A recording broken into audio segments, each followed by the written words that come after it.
Les mencionaba recién que es importante que recordemos que el día lunes 14 tenemos la prueba de hortalizas, ¿ya? Así que debería entrar hasta la clase, ¿no es cierto?, de hoy.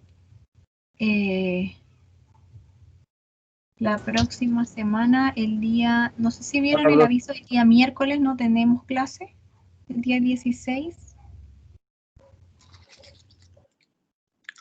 ¿Están al tanto de eso, chicos?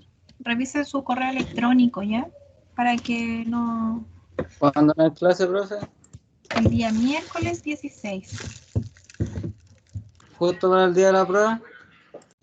No, el día más... miren, que vamos a hacer algo. Principalmente por el tema de que a mí me gustaría avanzar un poco más en la materia, ¿ya? Todavía estamos en la unidad 2, ¿ya? Entonces,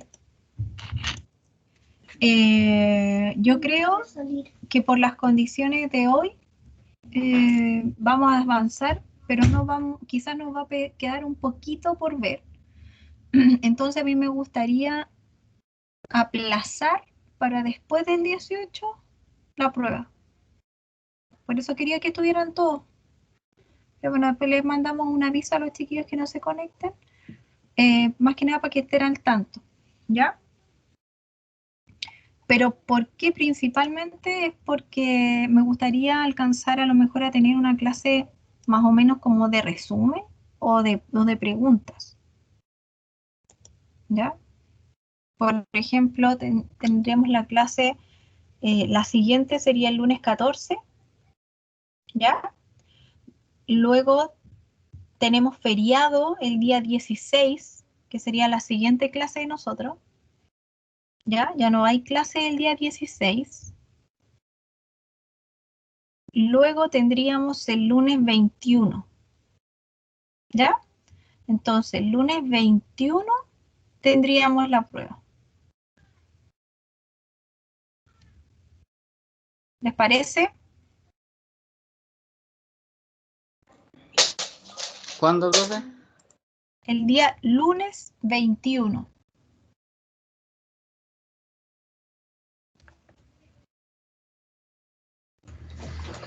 Sí, está buena la fecha.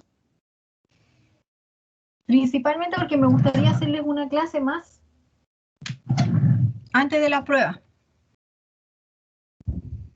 ¿Ya? Entonces tendríamos la clase del lunes 14. ¿Ya? Yo ahora voy a mandar entonces un aviso al grupo. Espérenme un poquito. Voy a...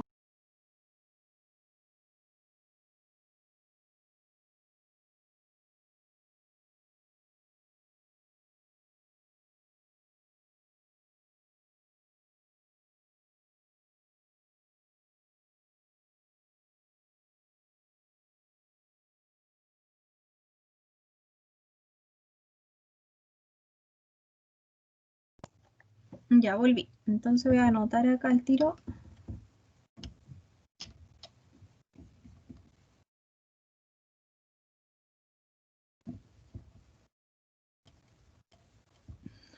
Cambiar fecha de prueba de hortaliza. Ya del día 14 del 09 al 21, dijimos, ¿no es cierto? Era lunes 21 del 09. ¿Ya? Quedamos al tanto de eso entonces. Bueno, y así podemos empezar la clase de hoy. Hay poquitos asistentes. Yo no sé si es porque tienen una clase a esta hora, algunos o no, si no me equivoco. Puede ser que por eso entran más tarde. La primera clase que tuve en la construcción a la 1:45, profe. Pero ya esta es la última clase del día. Ya. Pero antes de esta no tenían nada pegadito a esta, ¿o sí? Eh, la de construcción que terminaba a las 4, pero terminó antes. Ya, ya. Que me dice acá el Omar y alguien más que eh, ¿Pasó algo sobre la prueba? Me pregunta. No, no pasé, solamente mencioné recién que cambiamos la fecha del día 14, el lunes 14, al lunes 21 de septiembre. ¿Ya? Entonces, ¿qué quiere decir eso? Que si yo hago la prueba el lunes 21, va a estar disponible el día 21, 22, 23. ¿Ya? Yo creo que quizás la dejo, como siempre yo siempre la dejo, por ejemplo, si la hago el miércoles, jueves, viernes y sábado. La dejo 4 días disponible la prueba para que ustedes puedan hacerla. Entonces, si la hacemos el día lunes 21, estaría el lunes, martes, miércoles y jueves. Ya tendrían hasta el día jueves al menos para hacer la prueba esa semana. Daríamos esa semana para que ustedes resolvieran la prueba de hortaliza. ¿Ya? Entonces vamos a sumarle este día a la prueba. ¿Está bien? Entonces, como Sí, ya profesor. estamos al tanto, ¿sí? Dígame. Profe, hoy va a terminar de pasar la diapo del martes, ¿cierto? No, Claro, del ahora lunes, vamos a perdón, del seguir lunes. con esa materia que es la materia de sustrato. Y ahí hoy día avanzamos algo y seguimos avanzando el día lunes y ya ahí terminamos la materia de la prueba, el día lunes 14. Ya, profesor. ¿Ya? Lo Vamos bueno a que hoy pasar materia hasta el lunes 14 y después el día lunes 21 es la prueba. ya. Lo bueno Ya. que hoy no se nos viene tan pesada la clase. Avanzar el lunes. Como vamos a avanzar el lunes, sí, de todas maneras. Ya, chiquillos, empezamos entonces. Ustedes me avisan si se ve mi escritorio, ¿ya? Por favor, con uno que me avise, se lo agradezco. ¿Se ve? ¿Se ve, chiquillos, mi Sí, escritorio? Ya. Sí, profe, sí se ve. Ya, entonces esta clase correspondería a la clase número 10, ¿ya? Que ya comenzamos a avanzar, ¿no es cierto?, todos los temas que tienen que ver con la siembra, la propagación, ¿no es cierto?, de nuestras hortalizas en suelo con sustrato, ¿no es cierto?, o siembra directa. En este caso vamos a ver, estábamos hablando de la primera etapa, que era la germinación, ¿no es cierto?, y lo importante que era mantener, ¿no es cierto?, todos los factores importantes al punto de germinación cuando estamos hablando de este sistema de propagación. Por ejemplo, como el que ven en la fotografía, ¿verdad? Tenemos un sistema de trasplante y por el otro lado tenemos un sistema de siembra directa donde finalmente trabajamos en un suelo, ¿ya? Tenemos entonces dos formas de generar una siembra directa, en donde ponemos la semilla en un suelo en el que esa planta se va a formar completamente en ese mismo lugar, y además de eso tenemos lo que llamamos una siembra indirecta, que en este caso hay dos procesos. En esta siembra indirecta lo que vamos a tener, ¿no es cierto?, es primero una formación de la planta en una primera etapa de germinación, generalmente sobre un almácigo y un sustrato bastante distinto a lo que es el suelo, ¿no es cierto? Y sumamos en esta siembra indirecta el paso del trasplante, ya que lo habíamos mencionado ya la clase anterior. Algunos factores que en general condicionan, ¿no es cierto?, la siembra directa, SD, siembra directa, son principalmente el tamaño de la semilla, ¿ya? Cuando la semilla es grande, se considera que la semilla es mucho más resistente, ¿no es cierto?, a las condiciones generalmente que se le dan directamente al suelo. Por lo tanto, ¿qué es lo que entiende uno? Semilla más grande, semilla mucho más resistente a las variaciones del clima. Por lo tanto, podemos ponerla en siembra directa. Además de eso, ¿no es cierto?, generalmente algunas de estas especies, también más allá del tamaño, podrían en algún caso no resistir el trasplante, ya podrían ser un poco más sensibles. Entonces precisamente también por ese motivo es que en muchos casos se prefiere sembrar directamente, ¿ya? No pasar por un trasplante. Cuando la semilla es muy pequeña, generalmente esta semilla requiere de más tiempo para germinar. Por lo tanto, ¿no es cierto?, tenemos que tener más cuidado y ahí optamos muchas veces por la siembra indirecta, ¿ya? Esta siembra que generalmente preferimos hacerla a través de un almácigo y luego del almácigo generar el trasplante, ¿ya? Principalmente para darle este tiempo a la semilla de que pueda germinar. Otro cuidado importante es que generalmente cuando preferimos tener una siembra indirecta es porque generalmente la germinación de esa semilla es mucho más delicada, por lo tanto requiere de muchos más cuidados. Generalmente puede ser sensible al riego, al mal drenaje, entonces precisamente para eso es que se requiere mucho más cuidado, en sus primeras etapas al menos, ¿ya?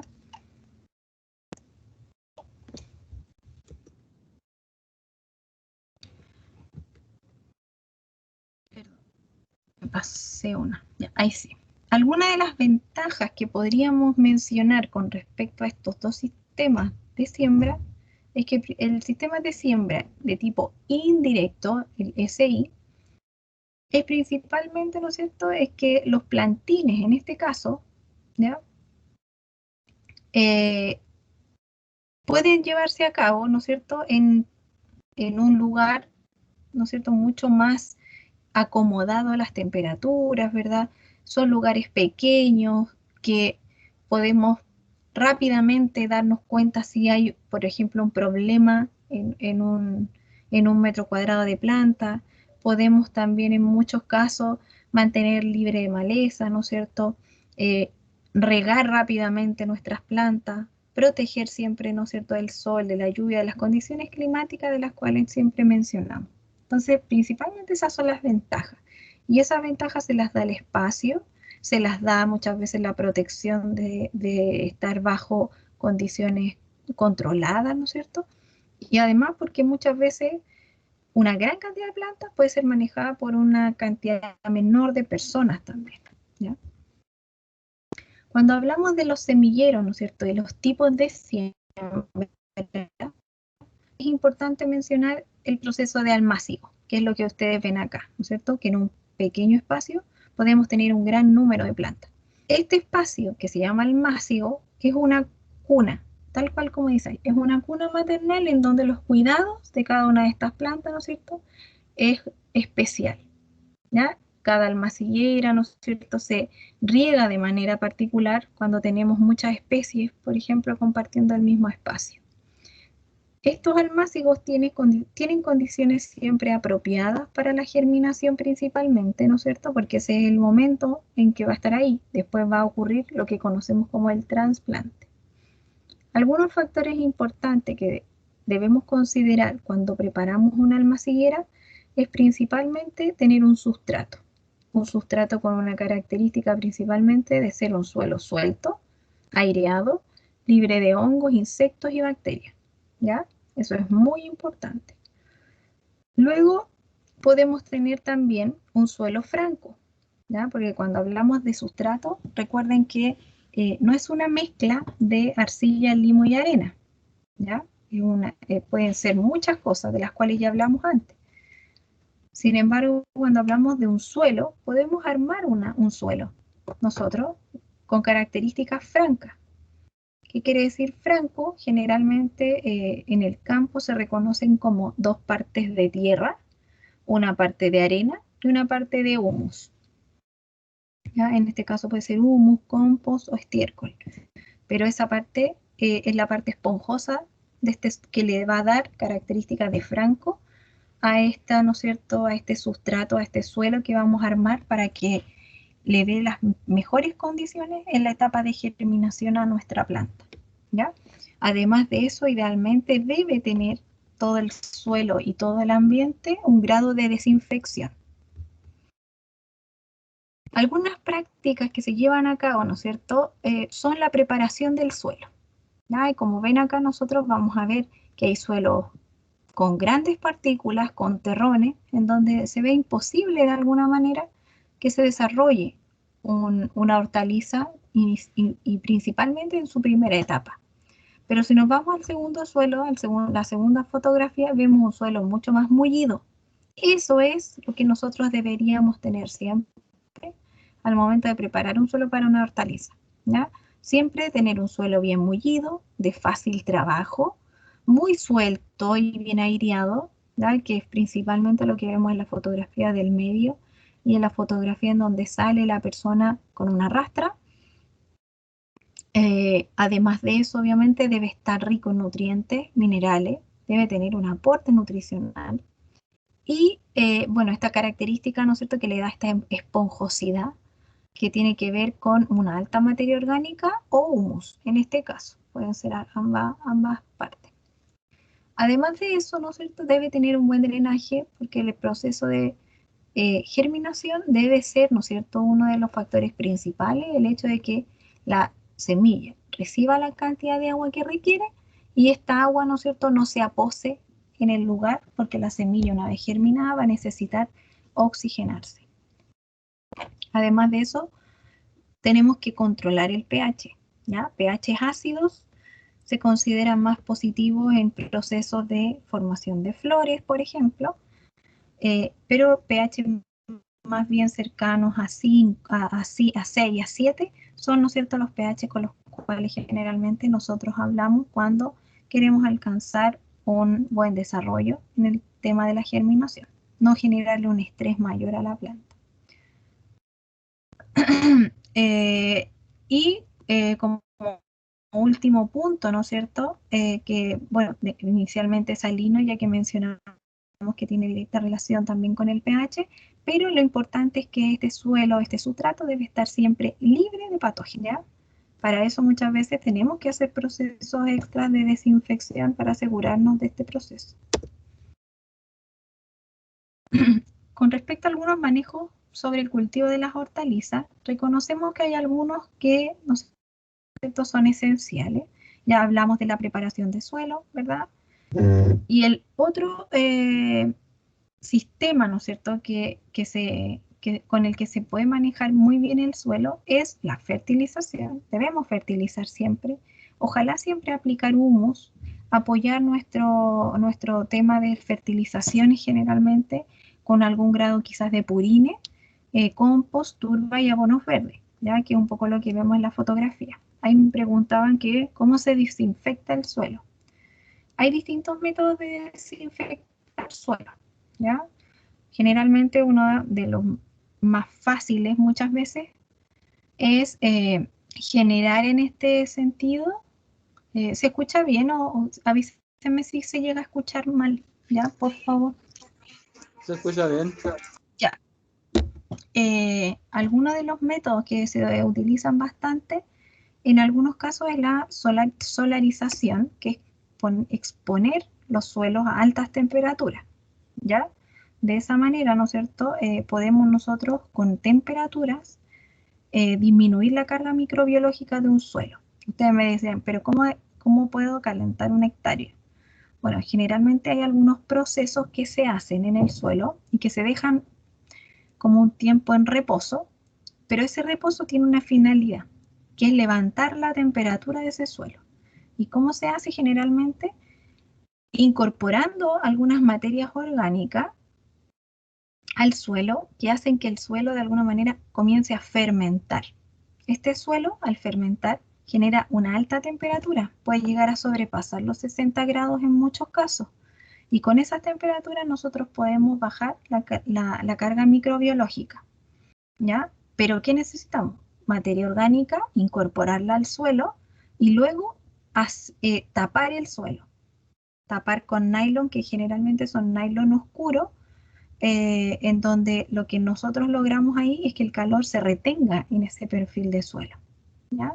Además de generar, ¿no es cierto?, una gran materia orgánica, lo que hacemos nosotros cuando estamos haciendo una especie de compost encerrado en ese suelo, y al elevar la temperatura baja la carga microbiológica en este sentido, y eliminamos una gran cantidad, muchas veces, de microorganismos, bacterias principalmente, que puedan estar afectando ahí el perfil de suelo, ¿ya? Eso más que nada como información sobre cómo podemos llegar a desinfectar nuestros suelos.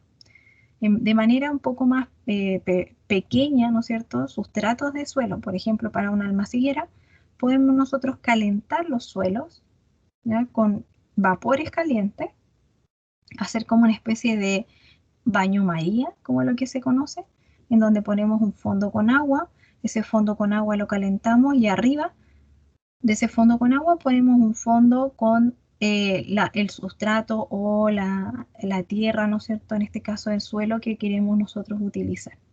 Al tener tanto calor ese suelo, elimina la carga microbiológica.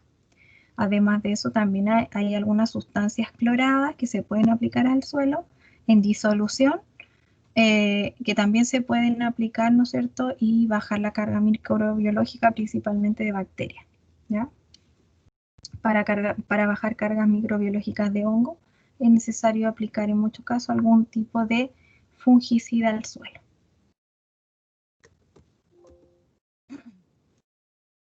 Otro manejo muy importante cuando hablamos de hortalizas, ¿no es cierto?, es tener en cuenta el riego. El riego es parte esencial del desarrollo de la hortaliza, ya que principalmente sabemos, ¿no es cierto?, que la hortaliza es prácticamente 80% agua en muchos casos. Por lo tanto, esa agua no le puede faltar en el desarrollo de la planta, ¿ya?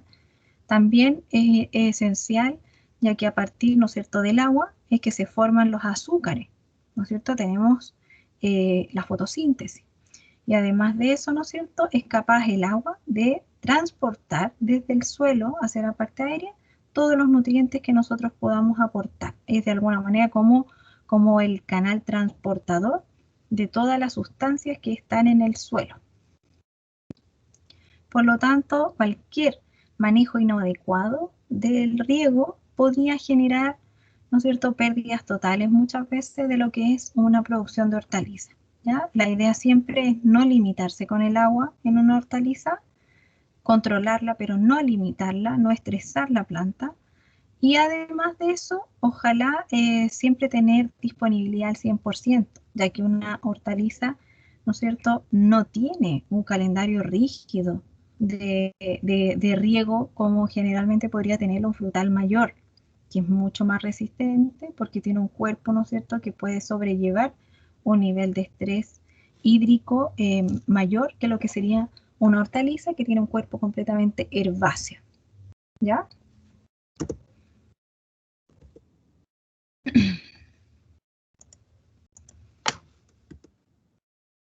Algunos sistemas de riego que se utilizan en las hortalizas son principalmente el riego por surco, que es el que pueden ver acá abajo, ¿no? Luego tenemos riegos por aspersión, como los que ven aquí, y también un poco lo que está haciendo la señora acá, ¿no es cierto?, de manera manual, pero eso es aspersión. Luego tenemos riego por inundación, que es como que tuviéramos todo esto tapado, sin ver la hilera de lechugas, sino que ver la lechuga por completo, así como esa, sin tierrita aquí a los lados. Eso es por inundación. Tiene un rendimiento completamente distinto a los anteriores, ¿ya? Y luego tenemos este riego por goteo, ¿ya? Entonces, este riego por goteo es dentro de los riegos, junto con el de aspersión, los dos más eficientes, ¿ya? Un tercero sería el riego por surco y ya el último, que no, ojalá nadie ya lo utilizara, el riego por inundación, sería el menos eficiente, ¿ya? Otro factor que es súper importante de mencionar y que es una de las ventajas, ¿no es cierto?, de pasar por almaciguera, la primera etapa de desarrollo de una planta, es el control de las malezas. En este sentido, el control de las malezas, ¿no es cierto?, es lo que se conoce como el deshierve en general. Recordemos que el concepto maleza refiere, ¿no es cierto?, a cualquier cultivo que no es el que se está persiguiendo, ¿no es cierto?, desde el punto de vista productivo. para cualquiera quizá una planta de tomate en un espacio donde crecen lechugas va a ser una maleza, ¿sí? Profesora, ¿en qué momento se dejó de regar, por ejemplo, así por inundación? Porque yo me acuerdo que cuando yo era pequeña, yo vivía en Maipú y ahí había muchas chacras y regaban así, pero con aguas del canal. Y no eran aguas precisamente limpias, eran aguas servidas, me acuerdo en ese tiempo. Yo lo estoy hablando de hartos años atrás, sí. Bueno, yo no sé si agua servida, es difícil, o sea, agua servida significa aguas con feca, de alguna manera, ¿ya? Puede ser que sean aguas de canal, sí, porque es la forma que tenemos nosotros de regar. Hay canales, hay acequias, ¿no es cierto?, que llevan las aguas de riego y que las distribuyen de tal manera, pero no es que sean, o sea, no sé si sea agua servida. De todas maneras, antiguamente, o no sé si se acuerdan, quizás no está en sus mentes en realidad, porque quizás están ni en proyecto todavía. Pero yo cuando era chica, hubo una brotación de cólera. Existía el cólera acá en Chile, ¿ya? Entonces, sí, profe, es que yo por eso le digo, porque yo soy del 80, entonces estoy ¿ya? hablando de hace muchos años atrás. Y claro, después hubo el tema del cólera, y yo me acuerdo que Claro. sí era agua que tenía cacas, porque nosotros veíamos Ya, cuando íbamos a ese canal, tenían cacas, era súper sí. asqueroso. Y regaban todas esas plantas con eso. Bueno, antiguamente lo que pasaba es que la gente tampoco entendía quizás muy bien el daño que tenía el hecho de regar un producto con agua servida. Porque finalmente lo que absorbe la planta no es lo que nos genera el daño, sino que lo que queda por fuera de la planta y lo que no lavamos de la planta. Eso es lo que nos genera el daño. Por eso es necesario muchas veces lavar con unas gotitas de cloro, por ejemplo, en las hortalizas, ¿ya? Principalmente para descartar cualquier tipo de infección que pueda traer, principalmente la Escherichia coli, ¿ya? Escherichia coli, que es la bacteria de la caca, ¿ya? Así que generalmente se han hecho muestras. Hoy día está prohibido por salud pública regar con aguas servidas, ¿ya? Por lo tanto, legalmente no debiera nadie regar con aguas servidas. Si alguien riega hoy con aguas servidas, se va a la cárcel, porque puede matar gente con eso. Puede nuevamente, por ejemplo, haber un foco de cólera, que ya en Chile no hay cólera, producto de lo mismo, porque eso se restringió hace muchos años. Y no es mentira lo que tú dices, está bien, es verdad. Antiguamente sí había de alguna manera un mal uso de las aguas. Entonces muchas aguas se contaminaban y además de eso se usaban. Hoy día eso hay más restricciones, por lo tanto, la gente contamina menos las aguas y además hay una restricción con los usos de las aguas. Pero no tenemos que confiarnos tanto, porque hace muy poco en línea hizo un estudio eh, en las ferias comunes, ¿no es cierto?, donde podemos comprar las verduras, y se analizaron al azar muchas hortalizas, muchas, ¿ya? Se analizaron con respecto a Escherichia coli y a muchos herbicidas que también tienen, o químicos en general, que pueden afectar la salud humana. Y en eh,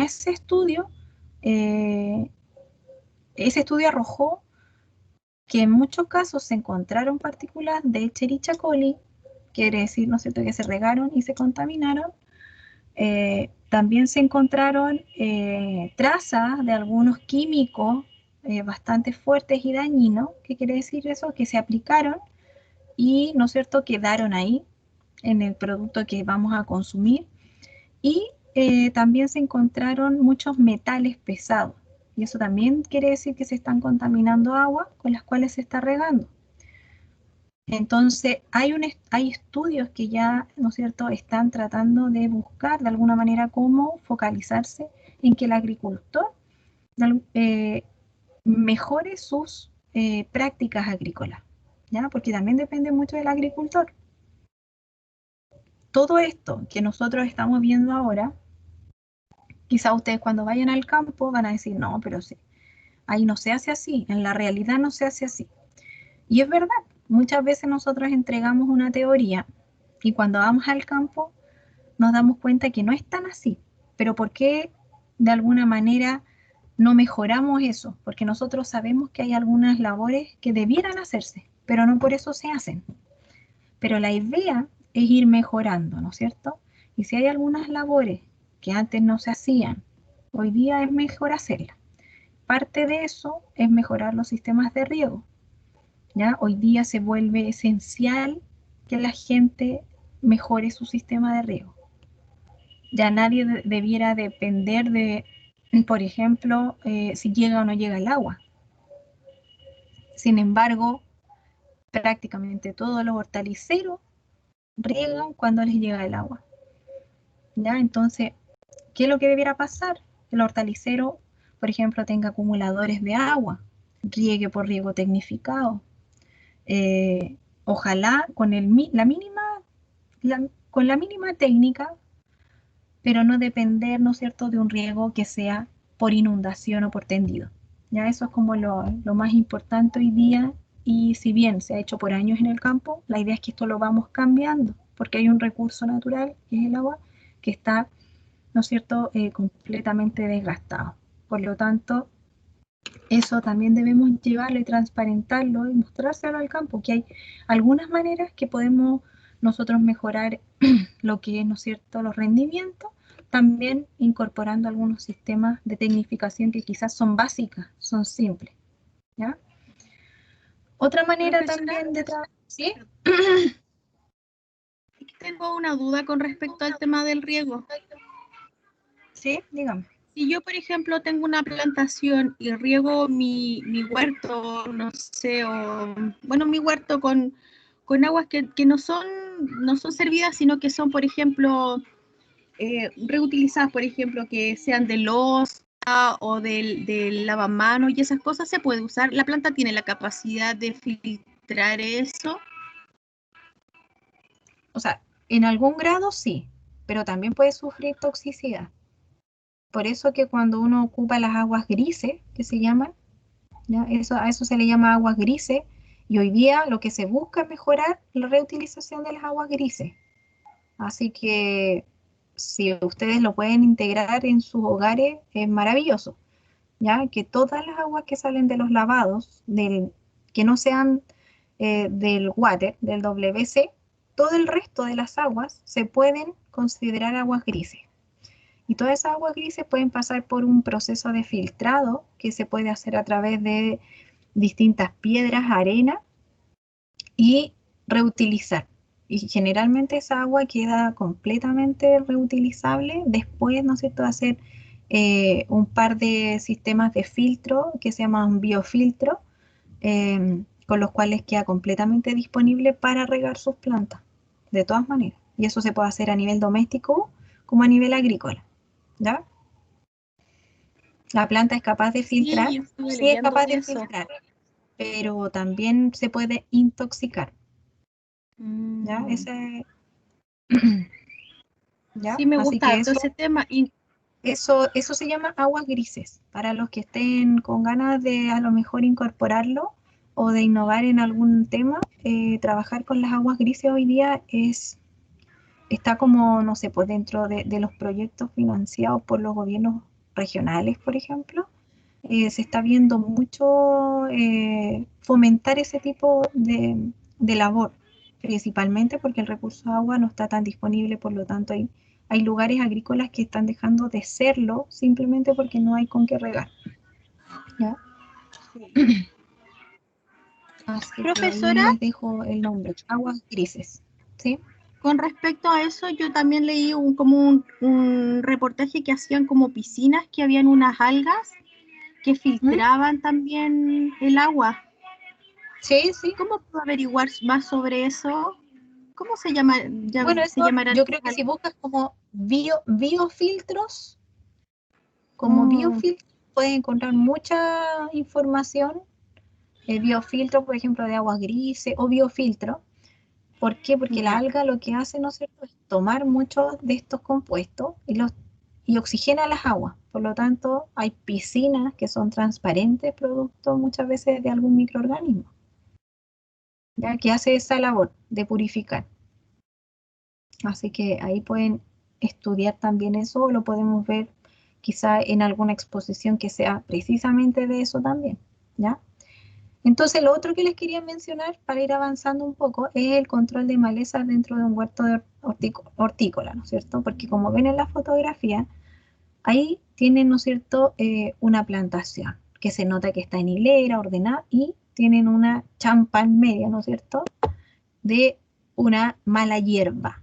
Recuerden que, ¿no es cierto?, no siempre una mala hierba va a ser, ¿no es cierto?, en este caso no productiva. Como yo les decía recién, si yo en vez de esa hierba que ven ahí es una planta de tomate, para mí va a seguir siendo igual una maleza, porque yo no estoy produciendo tomate, no me puede salir un tomate entre medio, ¿ya? Para un sistema productivo, en ese caso, el tomate sería un ejemplo de maleza. Por lo tanto, cuando hablamos de maleza, hablamos de una planta que invade mi cultivo que tiene finales productivos, ¿ya? ¿Por qué es importante controlar maleza? Principalmente porque compiten por el espacio, los nutrientes, compiten por el agua, compiten también por la luz cuando crece más rápido. Por ejemplo, esa planta creció mucho más rápido que las de mi cultivo. Por lo tanto, mi cultivo ya tiene menos luz, ¿ya? También va a favorecer muchas veces la oxigenación del suelo al momento, ¿no es cierto?, de sacarla del suelo. También removemos parte del suelo y lo podemos oxigenar. Todas las malezas que son extraídas, ¿no es cierto?, también pueden llegar a servir de abono cuando eliminamos, ¿no es cierto?, el órgano muchas veces de reproducción, ¿ya? Si tiene un bulbo, no incorporar el bulbo al suelo, sino que solamente la materia verde como abono verde, ¿ya? Hay un proceso también que se llama raleo. ¿Lo conocen ese concepto de ralear? Sí, cortar hojas, o sea, cortar flores y frutos, creo. Raleo de flores, Sí, raleo de frutos. principalmente, ¿no es cierto? Claro. Cuando nosotros raleamos, podemos eliminar cualquier parte de la planta, pero con un fin, ¿no es cierto? Y el principal fin es, ¿no es cierto?, distribuir de mejor manera los fotoasimilados, distribuir mejor, por ejemplo, el suelo, como ven arriba en el rabanito, en la fotografía. Ustedes están viendo que se sembró, creció los rabanitos, pero hay algunos que quedaron más pequeñitos, y si esos crecen, van a interferir en el desarrollo de los otros. Por lo tanto, yo raleo, yo lo tengo que sacar de ese lugar, ¿ya? Y además, como son pequeños, muchas veces no conviene tampoco replantarlos ni nada y se eliminan del cultivo. Eso es ralear. Luego abajo tienen otra fotografía, la segunda, que lo que ustedes ven es que se está raleando unas plantas, ¿no es cierto? Y se sacó esta porque estaba pequeña y esta también. Entonces, si aumentan todas de tamaño, van a empezar a competir por luz y finalmente no quiero eso. Yo quiero producir que esta planta sea grande, que sea robusta, ¿no es cierto?, que me dé buenos frutos. Y luego acá, por ejemplo, se está raleando también porque las plantas están muy juntas. Entonces yo tengo que darle espacio a cada una. Entonces voy eliminando alguna, puedo replantarla o simplemente eliminarla. ¿Ya? Lo que mencionaban acá en el chat. ¿Sí? Está compartiendo Power. ¿Sí? Es que yo no lo veo, no sé si será problema de mi celular, pero yo no lo veo. Pensé que... No se está compartiendo. ¿El resto lo ve? Sí, profe, sí se ve. Se ve. Ya, Sí, sí se ve. Entonces, por ejemplo, acá nos dicen los compañeros que se ralea la uva y se ralean los manzanos, ¿sí? Se ralean los frutos en general. ¿ya? En general los árboles frutales, prácticamente todos pasan por un proceso de raleo, ¿ya? Un árbol se ralea muchas veces, por ejemplo, se puede ralear desde la flor en adelante, ¿ya? Yo puedo ralear flores, eliminar flores, puedo ralear frutos, ¿no es cierto?, en distintos momentos de madurez, idealmente cuando no han alcanzado su madurez de adulto, el fruto, ¿ya? Sino que cuando son todavía tienen un estado pequeño el fruto. Claro, es junto, muchas veces se hace con la de soja, pero también es porque se ahorran las labores, no sumamos una labor más, pero está muy cerca de eso porque yo deshojo cuando quiero que le entre luz a mi árbol, ¿ya? Y cuando yo quiero que entre luz generalmente es porque tengo un tamaño de fruto apropiado, ¿no es cierto?, para que en ese momento yo elimino los frutos que en general están o mal posicionados, defectuosos, o hay mucho fruto, ¿ya? Esas son como las razones por las cuales se puede ralear. Porque ustedes me dirán, pero ¿y para qué voy a eliminar frutos? Si lo que quiero es que produzca frutos. Sí, pero es que yo no quiero frutos pequeños, no quiero frutos deformes, y no quiero frutos que tengan, por ejemplo, algún problema porque creció pegado a otro. ¿Se han dado cuenta que a veces cuando, por ejemplo, no sé, pues los duraznos crecen uno muy pegado al otro, se empiezan a dañar entre ellos, la piel se daña? Si yo quiero un durazno de buena calidad, no puedo generarle daños estéticos, daño a las pieles, a los frutos. Por lo tanto, debo dejar que el fruto crezca grande y que no se roce, ojalá nunca, con nada. Por lo tanto, yo raleo. Y eso lo hago generalmente en los frutos. La labor de raleo es una labor cara, si la queremos sumar a lo que es un plan de labores culturales en distintos sistemas productivos, porque yo sumo horas, jornadas hombre a mi labor. Por lo tanto, es una labor, ¿no es cierto?, que ojalá, si yo entro a ralear, ojalá saque hojas, pode y haga todas las labores al mismo tiempo, porque es una labor que si la hago solo por ralear, me sale bastante cara. ¿Ya? Entonces esta labor de raleo generalmente se aplica cuando hacemos siembras directas, ¿ya? Porque yo no voy a ralear un almácigo. Si en el almácigo yo sé que todo está pegado uno con otro, y el almácigo, ¿no es cierto?, lo que persigue es que yo trasplante después. Entonces no vale la pena ralear en un almácigo. Pero sí yo voy a ralear cuando yo siembre directo en un suelo, y en ese suelo mi planta va a seguir creciendo hasta la etapa de madurez. ¿Ya? Principalmente es por eso. Yo ahí tengo que ralear y seleccionar.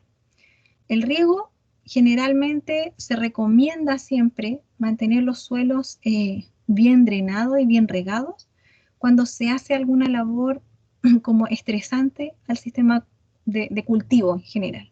¿Ya? Recuerden que, por ejemplo, cuando hacemos el trasplante de un almácigo a suelo, siempre se debe regar. Nunca debe estar seco, ni el almácigo, ni el suelo que va a tomar esa planta. Acá también, cuando ustedes siempre van a ralear, el suelo debe estar húmedo, porque de esa manera dañamos menos al momento, ¿no es cierto?, de sacar la planta. ¿Ya? Imagínense, ustedes sacan este rabanito con el suelo seco. Se va a romper el rabanito del lado, porque va a ser tanta la erosión al momento de sacar la planta que van a generar un daño. Por lo tanto, se debe regar antes. Siempre se debe priorizar, ¿no es cierto?, plantas débiles, afectadas por alguna enfermedad, ¿no es cierto?, y plantines, se habla cuando la planta es chiquitita, ¿ya? O sea, yo saco, ¿qué raleo? Plantas pequeñas, débiles, que tienen alguna afectación que pueda visualizar y alguna enfermedad, ¿ya? Eso yo lo que raleo. En algunos casos, como yo les mencionaba, las plantas pueden ser trasplantadas, ¿no es cierto?, y dejarlas también productivas, ¿ya? Pero obviamente no las enferman, ¿no es cierto? Otra labor que es bastante común en las hortalizas es el aporque, que es como lo que ustedes ven en la fotografía, que lo que se hace, ¿no es cierto?, es subirle la tierrita a la planta a medida que esta planta va creciendo, ¿ya? Porque cuando era pequeñita ocupaba un espacio, pero esta planta empezó a crecer y muchas veces al momento de crecer quedan sus raíces un poquito más expuestas. Entonces yo lo que necesito es darle darle un sostén a esa planta para que no caiga, ¿ya? No caiga y además no queden sus raíces expuestas. Entonces yo les voy subiendo suelo acá para que vaya creciendo de mejor manera. Esta práctica generalmente se considera indispensable en las hortalizas, ¿ya? Se hace prácticamente en todas. Y consiste en este caso en agregar suelo. Puede ser suelo, compost, humus, lo que ustedes quieran, pero lo que consiste en ir tapando esta parte, ¿ya? El cuello al menos de la planta debe estar, ¿no es cierto?, tapadito. Le genera soporte, le genera un mayor desarrollo a la planta y una resistencia.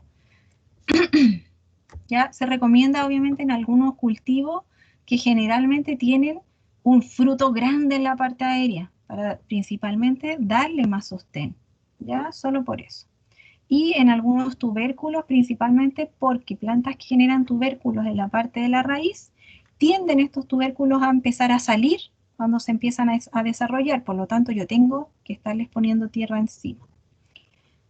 Algunas plantas no se aporcan principalmente porque desarrollan un tallo cortito, ¿no es cierto? Como por ejemplo el rábano y la betarraga. Esos no se aporcan porque si ustedes los aportan, no generan color. Otra labor que se realiza, ¿no es cierto? Y se reconoce como muy importante, principalmente porque ayuda bastante a conseguir luz y a mejorar las condiciones fitosanitarias de los huertos de hortalizas, es el tutorado.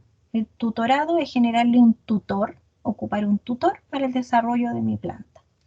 En este caso, se dirige a la planta de manera aérea, ¿no es cierto? Dándole un soporte. Principalmente, ¿no es cierto? Lo que se busca es que tengan una mayor entrada de luz, ¿no es cierto? Buscamos la luz, que le llegue harta luz como un panel solar, y además de eso, la planta no crece en el suelo. Si la planta crece directamente en el suelo, como arrastrada, por ejemplo, lo que sucede es que las plantas se enferman muchas veces con enfermedades fungosas, de hongo.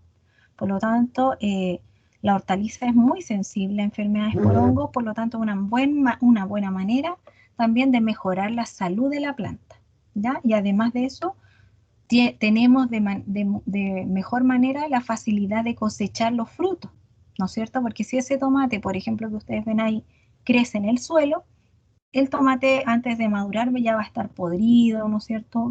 El riego lo va a comenzar a ablandar, ¿no es cierto? Y generalmente no va a tomar el color que tendría si ustedes lo pudieran guiar.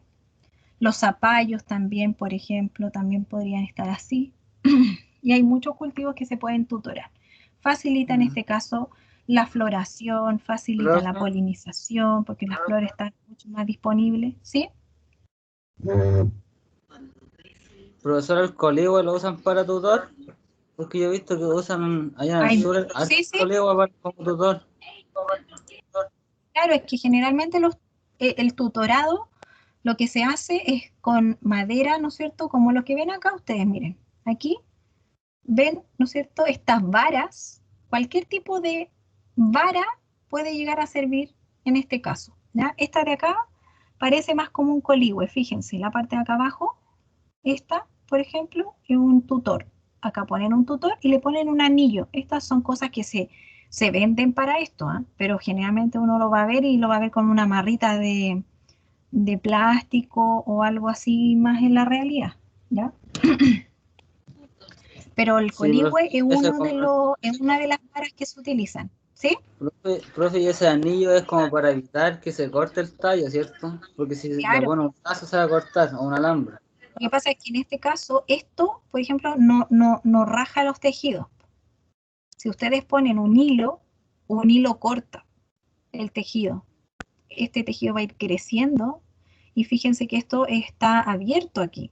Entonces también es algo que puede ir dando, enanchándose si el tallo, por ejemplo, pudiera ser más grande en ese caso. ¿Ya? No es algo rígido. Por lo tanto, eso es súper importante que cuando ustedes hagan tutores, no amarren apretado. Ojalá nunca amarren con hilo, amarren con cinta. ¿Ya? Porque la cinta no daña, el hilo daña. ¿ya? Piensen que este tejido va creciendo, va elongando, por lo tanto, no, ese tallo que está ahí ahora va a estar quizá 50 centímetros más arriba en 2 meses más. Entonces eso es importante que esto nunca esté fijo. Fíjense que esto, si la planta crece, esto puede ir subiendo con el tallo, ¿ya? Eso tiene que haber mucha flexibilidad con respecto al desarrollo, principalmente porque acá no hay lignificación, ¿ya? Las plantas herbáceas, recuerden que tienen prácticamente crecimiento primario, ¿ya? Aquí no hay mucho crecimiento secundario. Lo que puede haber de crecimiento secundario son tejidos colenquimáticos, ¿no es cierto? Pero muy poco esclerenquimático, que nos da el color de madera, la lignificación, ¿ya? Porque los ciclos son muy cortos, ¿ya? Entonces hay que tener cuidado con esos tejidos porque son mucho más blandos.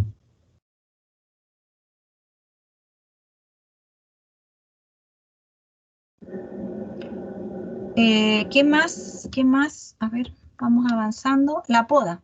Acá en la poda nosotros podemos, ¿no es cierto? También es una labor, así como hablamos del raleo, también la poda es una labor que se realiza, ¿no es cierto?, sobre todas las hortalizas prácticamente para darle entrada de luz, igual como en los frutales mayores, y, ¿no es cierto?, eliminación de cualquier material que en este caso también pueda estar infectado. Solamente para mencionar, fíjense la tijera, ¿ya? Esa es una tijera de podar. Ustedes van a ver en el comercio que hay distintos tipos de tijeras, ¿ya? Hay tijeras que son podadoras, tijeras que son, cosechadoras. En este caso, la podadora tiene esta característica, ¿ya? Que tiene como un pico de pájaro. Fíjense. Eso es una tijera podadora. Para que cuando quieran podar y quieran comprarse una tijera para podar, que sea de este tipo, ¿ya? Si hay tijeras que son puntudas, ¿ya? Puntudas como rectas, esas son tijeras cosechadoras, ¿ya? Y son distintas a estas, ¿ya? En este caso, la poda lo que va a hacer es eliminar hojas en mal estado, hojas enfermas, generalmente controlar follaje cuando hay mucha, ¿no es cierto? Como el deshoje que hablábamos recién, que es para que entre más luz, ¿no es cierto? Que este tomate, por ejemplo, le entre luz, ¿ya? Generalmente cuando tenemos tubérculos, ¿no es cierto?, se controlan principalmente engrosamiento y acumulaciones de materia seca, ¿ya? Principalmente porque lo que queremos nosotros son hojas, pero que esas hojas sean todas funcionales, fotosintéticas, que no hayan hojas parásitas, que lo que hagan sea limitar el desarrollo del tubérculo. Nosotros queremos que el tubérculo crezca, pero que no hayan hojas parásitas en la parte aérea, ¿ya? Entonces, en ese caso, eliminamos hojas parásitas que lo que están haciendo prácticamente es consumir la fotosíntesis que hacen las otras hojas.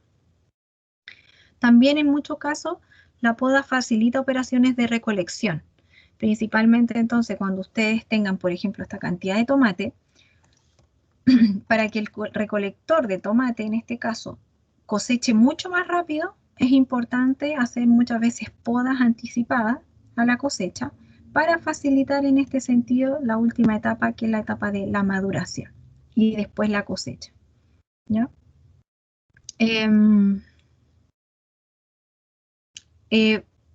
También se realizan en algunos casos, en algunos cultivos, los despuntes, ¿ya? Que se persiguen bastante cuando, por ejemplo, quieran redistribuir el desarrollo. Por ejemplo, que en vez de que el desarrollo se vaya al ápice de una rama, se distribuye en un brote completo. Y eso se hace mucho, por ejemplo, en este tipo, en el tomate, en las solanáceas en general, en los pimentones. Cuando ustedes quieren que los frutos crezcan bonitos, crezcan grandes, lo que se hace es romper la dominancia apical en ese sentido. Se corta el ápice del brote para, de alguna manera, darle más fuerza, ¿no es cierto?, al brote que tiene los frutos, ¿ya? Por lo mismo, también en algunos casos se eliminan brotes axilares. Los brotes que van saliendo nuevos, a veces se van eliminando porque si eso estuviera siempre creciendo, van quitándole, ¿no es cierto?, energía a los frutos y a las flores que se puedan ir generando. Entonces, cualquier tipo de crecimiento vegetativo que pueda, de alguna manera, limitar el desarrollo de la fruta, en este caso el tomate es una fruta, ¿no es cierto?, se elimina. ¿Ya? Que eso es eliminación es una poda, pero con fines, ¿no es cierto?, productivos.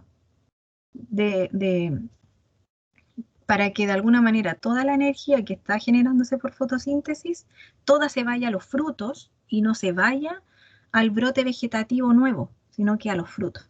¿Ya? Entonces vamos a quedar hasta acá, porque la próxima clase, chiquillos, es de sustrato. Y con eso terminamos. Terminamos para la prueba. ¿Ya?